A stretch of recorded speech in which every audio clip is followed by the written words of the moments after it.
Good morning, hello, how is everybody? So, today I wanted just to hop on and just talk about anxiety, so my favourite topic. And what I really want to talk about is really about anxiety and what is the purpose of anxiety. And if you really think about the purpose of anxiety and you really think about it, it is a survival mechanism, isn't it? It's a survival mechanism to keep you safe and to keep you alive. Yet when we have anxiety, so when all the people that I work with have anxiety, it is not generally a response that will keep them safe and will keep them alive in that situation.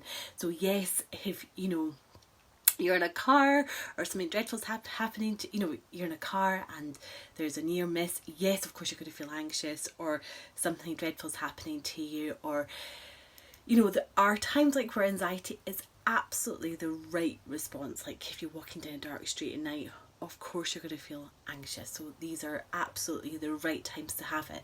But when you think about it, the vast majority of us have anxiety at completely different times.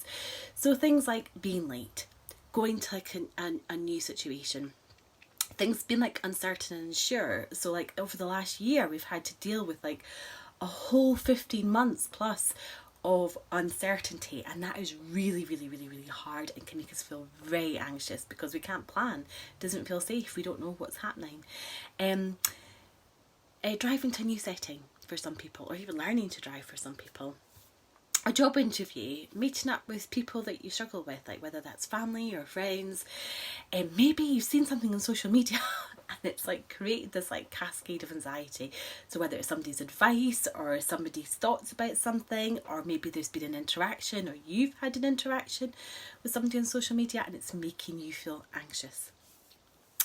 And maybe not be able to get the kids on time, get the kids to bed on time even, or being ill with like a normal illness. So we're not talking about something that is significant, but quite often like a lot of us will have like I don't know, a sore head and like a sore stomach, and then before we know it we'll be googling at 3 o'clock in the morning and we'll be creating a whole massive story about all the things that are wrong with us. And the same with our kids, like our kids will have something and we'll be googling, and again that's another thing that can make us feel very anxious. I can remember my kids being ill and really struggling with that. Not getting your kids into like a good sort of sleep pattern can make you feel anxious. Maybe your kids not having like the perfect meal, like the perfect life, the perfect lifestyle, and maybe a messy house. Feeling disorganised can make us feel anxious. Forgetting your kids, like your child's sun hat on a sunny day, or getting the sun cream right. All these things can make us feel anxious, can't they? And money, work, like things at work can make us feel anxious, like deadlines at work can make us feel anxious. Not getting things right can make us feel anxious. Failing is like massive, like particularly like a lot of the people that I work with are really like they're really high achievers, like perfectionists 110%, and they'll really struggle with things not being perfect, things not being right. Life not being perfect, not having like the perfect house, whatever that might be in their head, and all of these things can make us feel anxious. But when you think about that and you think about what the role of anxiety actually is, so the role of anxiety is really about protection. So it's really about survival, really making sure that you stay safe and stay alive and live longer. So when you think about what that role is, and then you think about how it actually shows up in our life on a day-to-day basis, so the things that it keeps you awake about, the thoughts that it generates, the feelings it generates in your body, all of these different things, you realise actually how it's an outdated response, how it's not actually an appropriate response to that situation. So like it's not necessarily an appropriate response to that. So some of the questions to think about when we start to get anxious is to start to think about, how does this part of me feel? So what is it feeling? This part of me that feels this way, what is this feeling? do I really know that this is an anxious feeling? Like, is this really anxiety, or is this something else that it's feeling? What's its role? What's its purpose? Like, what's it trying to do for me? So all behaviour has a purpose. So, and its role might be about trying to control you, or trying to manage you, or trying to support you. So what is it trying to do? Like, what is it trying to do? So what's its role? Why is it behaving in this way? What's going on here? Like, why is it behaving like this? What's it scared of? Like, what is this part of me scared of? Like, what is it frightened is going to happen? So maybe it's frightened that you're going to go to a job interview and that you're going to say something really stupid and you're going to not get that job.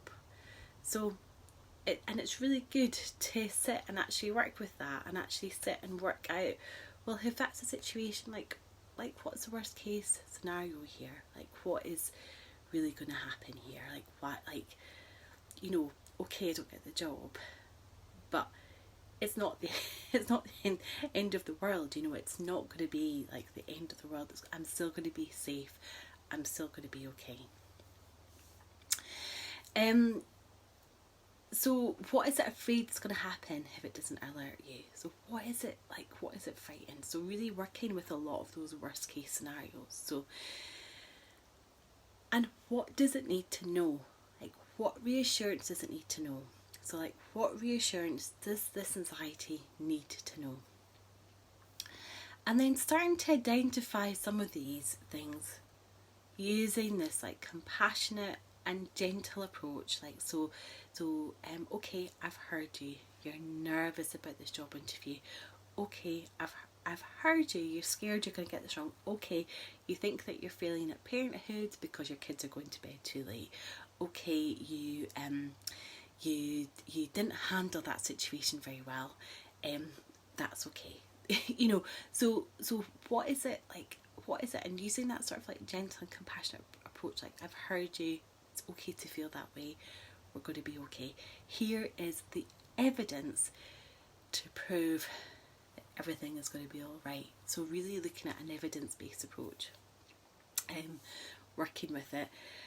So once you can do that, you can really start to change like a lot of these anxious feelings. So you can work with them so that they don't completely overtake your whole system. So they don't overtake all your thinking. So they don't overtake everything. Now, of course, it's going to be like, as you're sitting in the like job interview, you're going to need to have that adrenaline kicking through your system so that you can perform really well, so that your like whole system is really focused on it.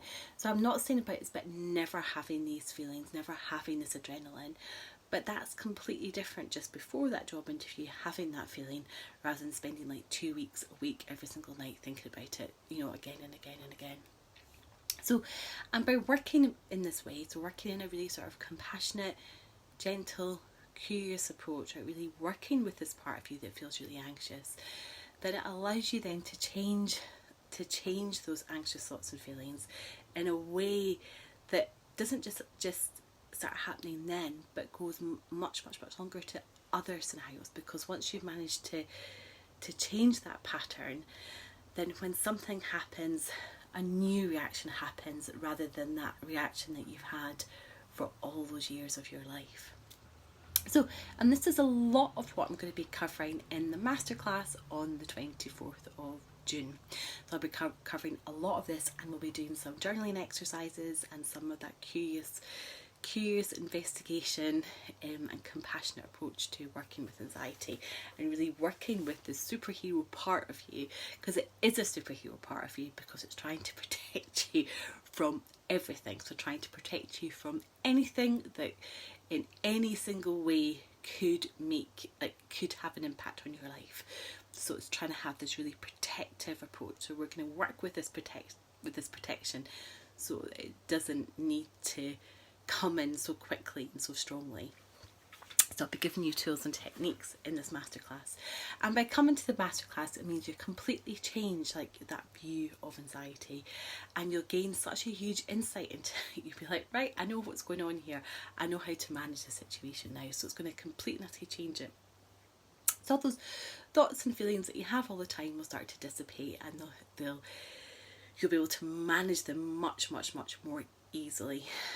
You're also going to learn lots of different tools and strategies. So we'll be doing some journaling exercises, but also other things such as learning how to slow yourself down, how to handle these situations in a much more calm and much more rational approach. By doing so, when you're able to manage that anxiety and manage life a lot better, it means that you're going to have much more energy. So if, for example, you've not stayed awake every night for 2 weeks before that job interview, you're going to feel much more energized, and you're not going to have all those like heavy thoughts and feelings going round and round and round in your head.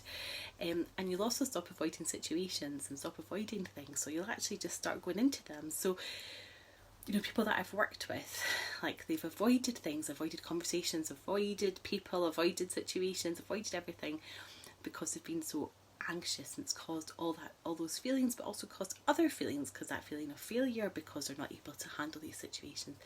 So all of that will go, and it's going to really increase your ability to manage life and anything else like motherhood or parenthood or anything else.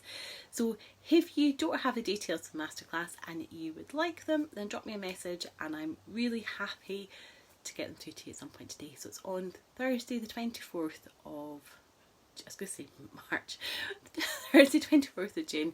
It's an hour-long masterclass. We'll be doing some exercises through it, and then at the end of the masterclass, I will then do a question and answer, and that will last for as long as it lasts. So if it lasts for 10 minutes or half an hour or for longer, that's absolutely fine. I will make that commitment to be there and answer any questions from anybody that attends that masterclass. Anyhow, take care. Bye.